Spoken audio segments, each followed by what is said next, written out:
ყინვა იყო 12-ში, მთელი დღე თოვდა. და ზედდაადო ხეხილი თოვლი და რავი გააფუჭებდა, მაგრამ ზიზავდა რავი. ასე ეხმაურება სოფლის მოსახლეობა ბოლო დღეებში მოსულ თოვლსა და ყინვას, რამაც ადგილობრივების თქმით მოსავალი ხეხილი და ბაღები დააზიანა. აღნიშნული პრობლემის გამო სოფლის მოსახლეობამ 13 აპრილის ღამეს მოსალოდნელი ყინვისგან მოსავლის დასაცავად ხეხილის ბაღებში ცეცხლი აანთეს. იყო ჩვენსგან ყინვა კი? და აი როდის იყო რა გაფუჭდა, რამდენად დააზარალა სოფლის? და ის ყველაფერი გაფუჭდა, ხეხილი რაღაც ყვავებში იყო გამოსული, ყველა გაფუჭდა. ან თქვენც გაგიფუჭდათ და იმყოფებსაც? და ეს როდის იყო დაახლოებით ეს ყინვა დიდ თოვლობა? 1-3 დღის უკან, 4 დღის უკან იყო.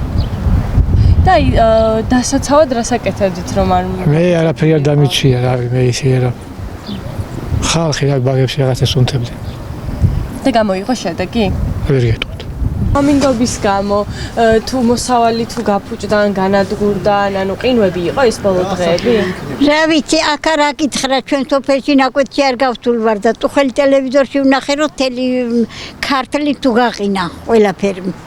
ატამი, ვაშლი, რამე, ყურძენი და დანარჩენისა ვერაფერს ვერ გეტყვი. აი რას ამბობენ ხალხი ზოგადად რას ამბობს რა გაგიგებთ? რაც ამბობს ხალხი იმას იტახტა, რომ ჭივრები ვიქნები თელი ზაფხულიო. და რაღა უნდა თქვან სხვაი. თუ არაფერი შემოსავალი არ შემოვიდა.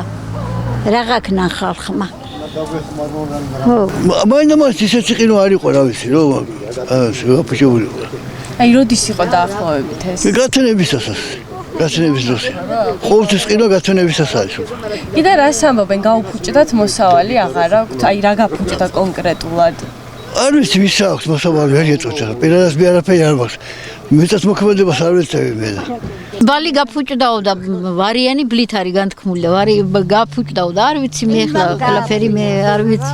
ჩვენ მიერ გამოკითხული სოფლის მოსახლეობის ნაწილი ამბობს, რომ ყვავილობის ფაზაში მყოფი ხეხილის მოსავალი ყინვისგან ცეცხლმა ვერ დაიცვა, ხოლო ნაწილის თქმით მცირე შედეგი შეინიშნებოდა.